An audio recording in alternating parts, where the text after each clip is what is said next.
The security camera footage would later show everything in grainy black and white, but in that moment, the hallway exploded in Technicolor shock. Sarah Bennett stood perfectly still as Tyler Harrison's hand lingered on her backside, his laughter echoing off the lockers. Around them, smartphones rose like salutes to the digital age, capturing what would become evidence in a case that would rock Westfield High School to its privileged foundation. "That's sexual assault," Sarah said, her voice cutting through the noise with surgical precision. Not a tremor, not a crack, just fact. Tyler's grin widened, the kind of smile that had been getting him out of trouble since kindergarten. "Sexual assault." He made air quotes with his free hand, still not removing the other. "My dad owns half the judges in Dallas County. You're nobody." The words hung in the air like a confession. 3 weeks earlier, none of this would have been possible. 3 weeks earlier, Sarah Bennett didn't exist in Tyler Harrison's world. The January morning Sarah first walked through Westfield High's glass doors carried the kind of crisp Texas air that promised spring was still a dream away. She moved with the careful awareness of someone who'd learned that blending in was a survival skill. Dark hair pulled back, clothes deliberately unremarkable. Nothing that screamed new money or old money or any money at all. Westfield High looked like a collision between a country club and a Pinterest board. Trophy cases gleamed with decades of athletic dominance funded by seven-figure budgets. Sarah had done her homework. She always did. Enrollment: 1,487 students. Average SAT: 1394. What the statistics didn't mention was the invisible currency that really ran the place. Whose daddy owned what, whose family name opened doors and closed investigations. "You must be Sarah." The voice belonged to a girl with perfectly straightened black hair and designer glasses. "I'm Ashley Chin. I'm supposed to show you around?" Ashley led her through hallways that operated on an invisible caste system. Athletes in leather jackets, theater kids by bulletin boards, AP students in efficient packs. And then there were the untouchables. Tyler Harrison looked like a college recruiter's wet dream. 6 feet 2 inches, quarterback shoulders, polo shirt with a logo that didn't need to advertise.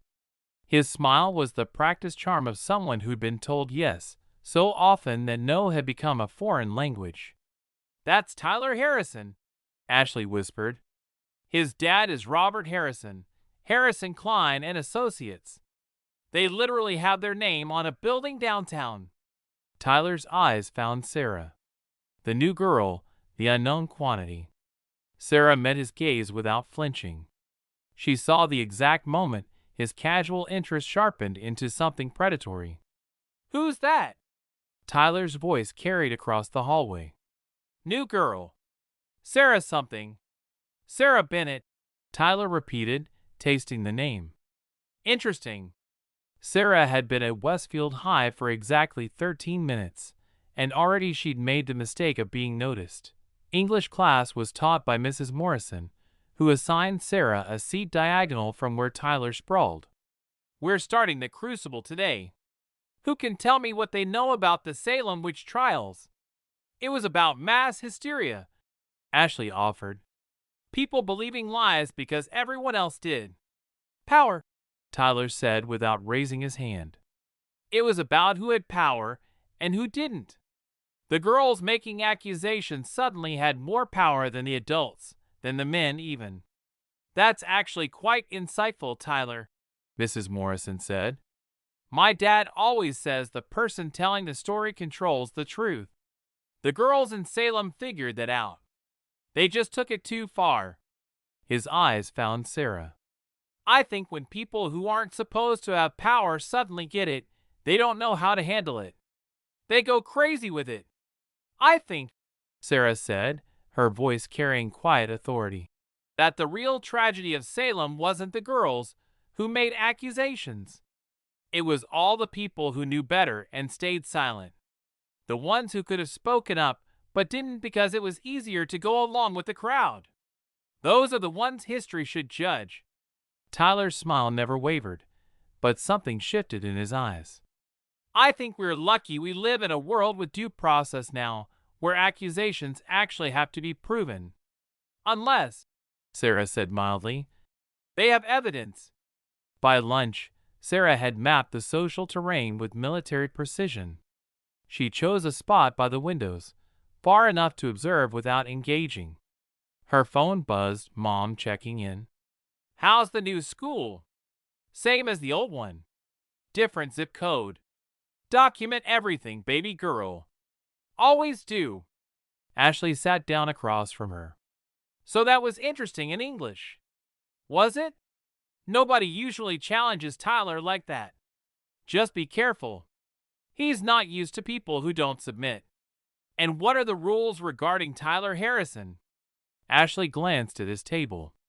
The rules are that there are no rules. Not for him. His dad isn't just a lawyer.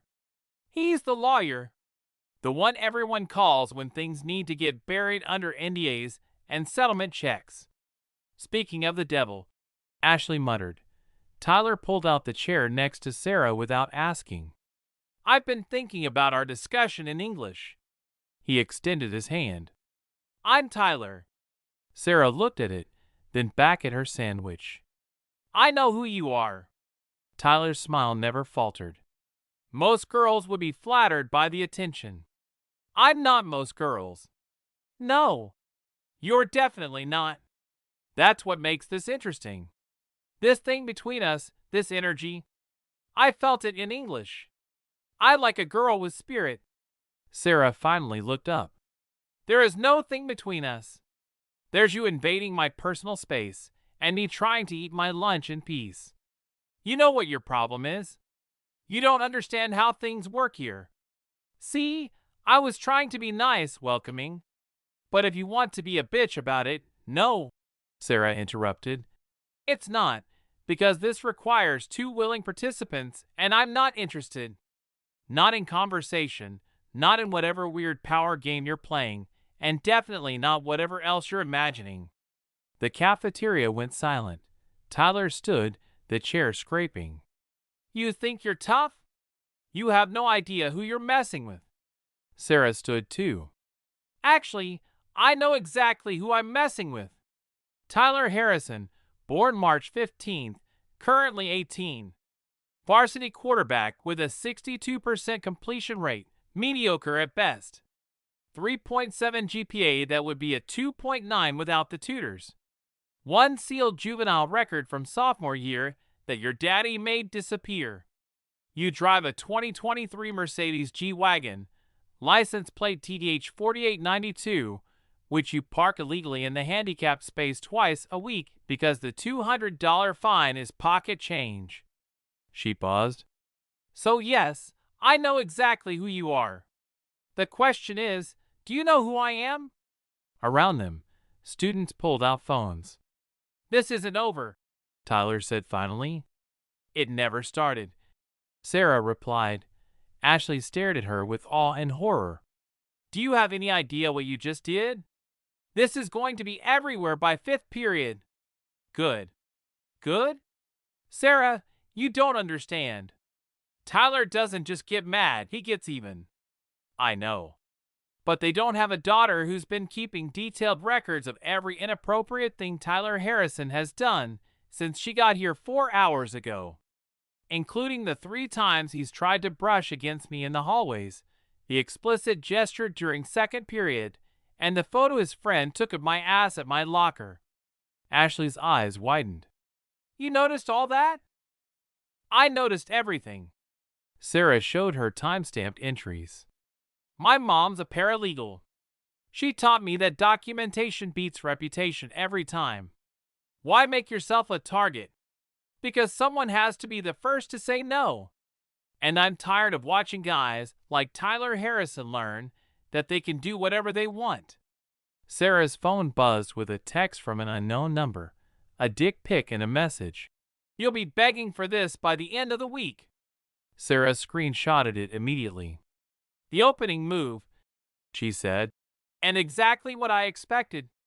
The next 2 weeks unfolded like orchestrated warfare. Sarah kept meticulous records, explicit messages from burner phones, accidental brushes that lingered too long, crude gestures outside teachers' sightlines, whispered comments. Her evidence folder grew like a tumor. Marcus Johnson found her after school, nervous. "I heard what you did in the cafeteria. I wanted to say, he did it to me too. Freshman year, not the same way, but the harassment, the power trips." He showed her screenshots. "When I said no, he made good on every threat. Why are you showing me this? Because you're the first person who's made him sweat. There are others who won't talk because they're scared. But we remember. Would they talk if they felt safe? Maybe if they thought it would actually matter this time." Sarah showed him her documentation. His eyes widened. "This is enough to bury him." "Not yet. But it will be." The network expanded. Ashley became her bridge to Westfield's Whisper network. Girls warning each other which parties to avoid, which boys had roaming hands. Ashley had spent 3 years documenting everything, waiting for someone brave enough to use it. She showed Sarah a video from homecoming. "Watch Tyler in the background." Sarah watched him corner a freshman girl, his body language aggressive. Saw his hand disappear behind her back too low to be appropriate. Saw the girl flee in tears. "Her name's Emma Martinez. She transferred the next week. Do you have her contact information? She might talk now. She might actually talk." The network expanded. Rachel Wong groped at a pool party, Jade Thompson receiving explicit messages, Monica Patel cornered in an empty classroom. Each story was a variation on a theme. Tyler Harrison taking what he wanted because he could. The breaking point came on a Thursday. Sarah was walking to third period when Tyler appeared with his crew, blocking her path. The hallway was packed, but crowds created their own isolation. "Sarah Bennett, you've been avoiding me. I've been going to class." He moved closer. "You need to loosen up. Relax a little." His hand moved fast, spinning her around with one hand on her shoulder. Then with practiced precision, his other hand found her backside. Not a brush, a deliberate, possessive squeeze that he held for 3 seconds. "That's sexual assault," Sarah said. Tyler laughed, not removing his hand. "Sexual assault? This? My dad owns half the judges in Dallas County. You're nobody. What are you going to do? Sue me?" Ashley Chin, 3 feet away, held her phone steady. "Last warning. Remove your hand." "Or what? You'll tell your mommy? Get your paralegal mother to write a strongly worded letter?" "No. I'll add this to the 47 other documented instances of sexual harassment you've committed in the past 3 weeks, including the 16 explicit photos you sent from burner phones, the 31 inappropriate comments with timestamps and witnesses, and now this sexual assault in front of approximately 43 witnesses, at least 15 of whom are recording." She turned her head. "Your move, Tyler." The mask slipped. He removed his hand. The videos were already uploading. The cafeteria confrontation came 2 days later. Tyler was spiraling, his swagger curdled into something meaner.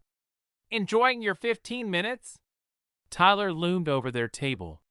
"Because that's all this is. The reality is," he continued, "that my family owns this town. That you're a nobody who's about to learn what happens when you fuck with the wrong people." "Begging," Sarah repeated.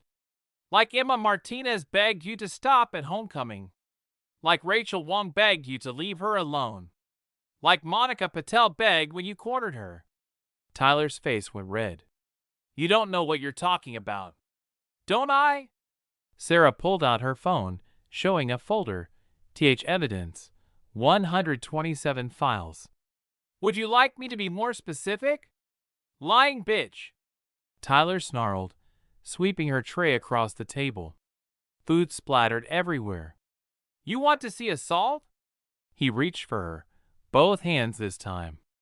Sarah moved with economy, using his momentum against him.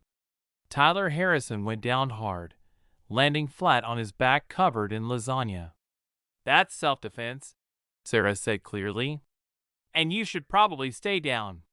Tyler scrambled up and lunged again. Marcus and 3 other boys stepped between them. "She said stay down," Marcus said quietly. Teachers finally arrived. Tyler Harrison covered in food, incoherent with rage. Sarah Bennett calmed despite being doused in orange juice. Dozens of students with phones out. "He assaulted me," Tyler screamed. "She attacked me. We saw everything," Ashley said loudly. "And so did our cameras." Robert Harrison arrived within an hour, striding through the doors in a $3,000 suit. "My son was assaulted. We'll be pressing charges. Mr. Harrison, we've reviewed the footage. Footage can be edited. My son says he was attacked unprovoked. Your son," a new voice said from the doorway, "is about to have bigger problems." Everyone turned to see a woman with Sarah's eyes. Behind her stood Detective Amanda Wells in uniform. "Mrs. Bennett," Principal Coleman said weakly, "I know what you were discussing." Sarah's mother dropped a thick folder on the desk. 127 documented instances of sexual harassment, 43 witnesses willing to testify, 16 victims ready to come forward, and 1 very clear video of sexual assault. "This is blackmail," Robert Harrison said. "This is consequences." Detective Wells stepped forward. "Mr. Harrison, I'm here regarding the sexual assault complaint filed by Sarah Bennett. Given the video evidence and multiple witness statements, we'll be conducting a full investigation. She attacked my son in clear self-defense after he physically assaulted her, which itself followed the sexual assault in the hallway. Texas law is very clear on self-defense rights, Mr. Harrison. What do you want?" Robert Harrison asked finally. "Justice. Your son expelled, mandatory counseling, registration as a sex offender, and comprehensive policy changes at this school. That's his entire future you're talking about destroying." "No," Sarah said. "That's accountability. Your son destroyed his own future the moment he decided that no didn't apply to him." Faced with overwhelming evidence, Robert Harrison folded. Tyler would be expelled, attend counseling, and register as a sex offender. "There's one more thing," Sarah said. "I want a public acknowledgement. I want every student at this school to know what happened and why. Because if we hide this, nothing really changes." The assembly took place a week later. Tyler was already gone, his locker cleaned out, his name scrubbed from rosters. Principal Coleman read a statement about recent incidents and policy changes. "Some of you have asked why these changes are happening. The answer is simple. Because someone finally stood up and said enough. Because someone documented what was happening instead of looking away. Because someone refused to be silenced." She didn't say Sarah's name. She didn't have to. As they walked to class together, Sarah thought about something her mother had told her. "Baby girl, you never know when you'll need it." Tyler Harrison thought he owned Westfield High. But in the end, all he'd owned was the illusion of power, a paper throne that crumbled the moment someone refused to bow. The storm had passed, leaving cleaner air in its wake. And Sarah Bennett walked through it with her head high, knowing that sometimes the greatest act of rebellion is simply refusing to be silenced.